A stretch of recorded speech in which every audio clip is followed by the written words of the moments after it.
વડાપ્રધાન નરેન્દ્ર મોદી 1 થી 3 માર્ચ 2025 દરમિયાન ગુજરાતના પ્રવાસે હતા.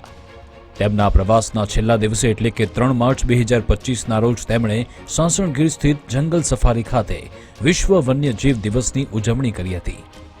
તેમણે ગીર અભયારણ્યમાં સિંહ દર્શનનો આનંદ માણ્યો હતો તેમજ ઓપન જીપમાં સવાર થઈને કેમેરાથી સિંહોના ફોટો પણ પાડ્યા હતા. વડાપ્રધાનની આ મુલાકાત પછી સાસણ ગીર જંગલ સફારીમાં પ્રવાસીઓની સંખ્યા વધી છે. ઉલ્લેખનીય છે કે વડાપ્રધાનની મુલાકાત પહેલાના 20 દિવસમાં ગીરમાં પ્રવાસીઓની સંખ્યા 49,681 હતી, જે તેઓની મુલાકાત પછીના 20 દિવસમાં વધીને 59,009 થઈ ગઈ છે, જે પ્રવાસીઓની સંખ્યામાં 18.8% વધારો દર્શાવે છે. વડાપ્રધાનની ગીર જંગલ સફારીની મુલાકાતને પગલે પોરબંદર જિલ્લામાં સ્થિત બરડા વન્યજીવ અભયારણ્ય, જે એશિયાઈ સિંહોનું બીજું નિવાસસ્થાન કહેવાય છે, તેમાં પણ હવે પ્રવાસીઓનો રસ જાગૃત થયો છે. તેના કારણે ફેબ્રુઆરી 2025ની સરખામણીએ માર્ચ 2025માં બરડા સફારીની મુલાકાત લેનાર પ્રવાસીઓની સંખ્યા બમણી થઈ છે. ફેબ્રુઆરી મહિના દરમિયાન બરડા સફારીની મુલાકાતે 108 પ્રવાસી આવ્યા હતા, જેની સામે માર્ચ મહિનામાં 215 પ્રવાસીઓએ બરડા સફારીની મુલાકાત લીધી છે. અત્યાર સુધી જૂનાગઢ સ્થિત ગીર અભયારણ્ય એશિયાઈ સિંહોનું એકમાત્ર નિવાસસ્થાન હતું. પોરબંદર જિલ્લામાં આવેલું બરડા વન્યજીવ અભયારણ્ય ગીર સંરક્ષિત વિસ્તાર સાથે આવા સ્થાનો, ભૌગોલિક ક્ષેત્ર અને ભૂમિ પ્રદેશની દ્રષ્ટિએ ખૂબ જ સમાનતા ધરાવે છે. બરડા અભયારણ્ય સિંહ જનીન પૂલના સંરક્ષણ માટે ખૂબ જ મહત્વનું સ્થળ છે.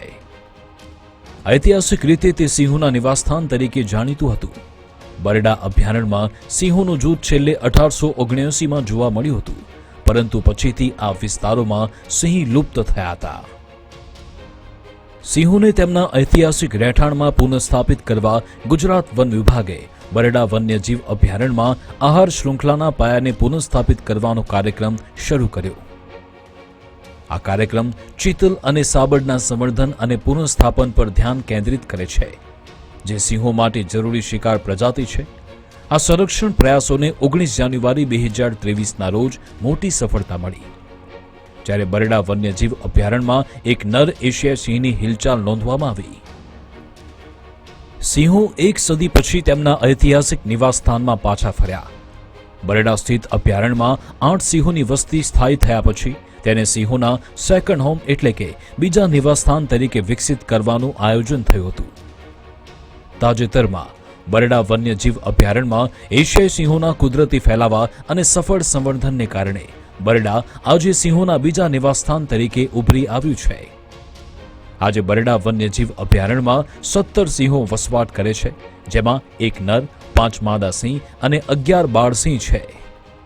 પ્રધાનમંત્રી મોદીએ ગુજરાતના મુખ્યમંત્રી તરીકે તેમના કાર્યકાળ દરમિયાન ગીરના સિંહોના વિસ્તારમાં ઇકો ટુરિઝમને પ્રોત્સાહન આપ્યું હતું.